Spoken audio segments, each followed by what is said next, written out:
Well, last week, a new bill was tabled in the upper chamber, sponsored by Senator Hassan Youssef. The bill would recognize the wartime service of Canadians who fought on military missions since the Korean War.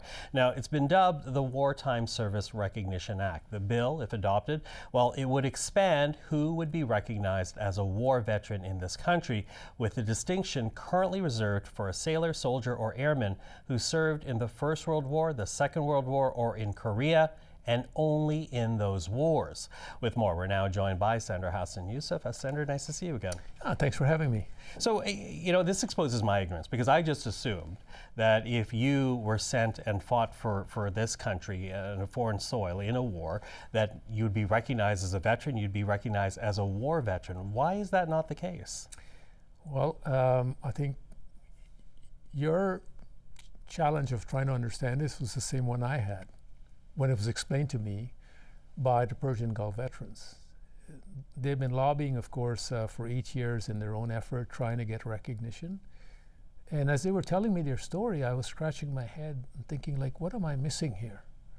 But of course, many of the missions that we have dispatched the Canadian forces to support since the Korean War have not been called war.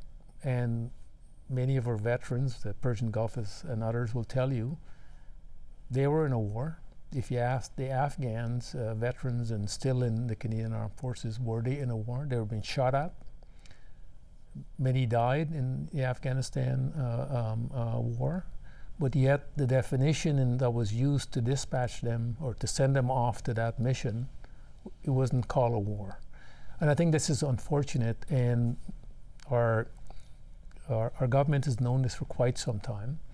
There have been recognition, I think, in the last election that this is something that needs to be looked at. And of course, it's been over a year and nothing has been. So when the veterans came to talk to me, I wanted to understand, first of all, what is the gap? And secondly, what can you do to help make this a reality? What is the gap? Well, the gap is the legislation is make it consistent to how you evaluate a mission and determine that these are war veterans, and more importantly, they should be recognized as such.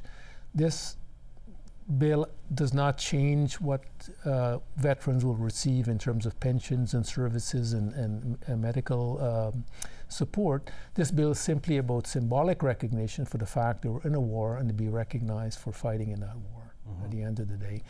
But what it would do also, it would go back from the time of the Korean War and evaluate every mission that we have dispatched soldiers to, and evaluate each one individually and determine with some criteria whether or not those veterans should be recognized, and going into the future. So it doesn't stop simply with the Persian Gulf, it doesn't stop with the Afghanistan, but it's in for the future. So it would put in a review process to consider whether or not someone was going forward, yes, whether someone is or is not a war veteran. Although, you talk about the Persian Gulf veterans, and I don't believe any Canadian was killed in the Persian Gulf War.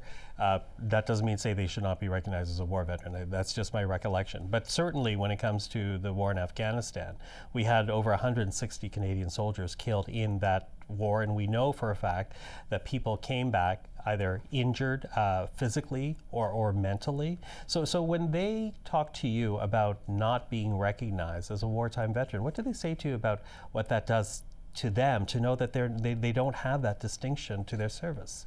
Well, they feel that the country is not honoring them for what they sacrifice on behalf of the nation for. Secondly, they feel that they were cheated because they know they were in a war. They know that their sacrifice was on behalf of Canada, and they don't understand why this is the case. They also wanted to ensure, and this is what's important that motivated me, the Persian Gulf veterans, even though they were lobbying on their own issues, they were very conscious of the fact that they wanted not to just get recognized for their efforts. They wanted all those who have sacrificed on behalf of the nation to be recognized, but equally the Afghan veterans. And many of them who we reached out to talk to him about this, including the Korean War veterans, they said, this is long overdue, what you're proposing, and it's about time. But equally, it would provide a fair and transparent process.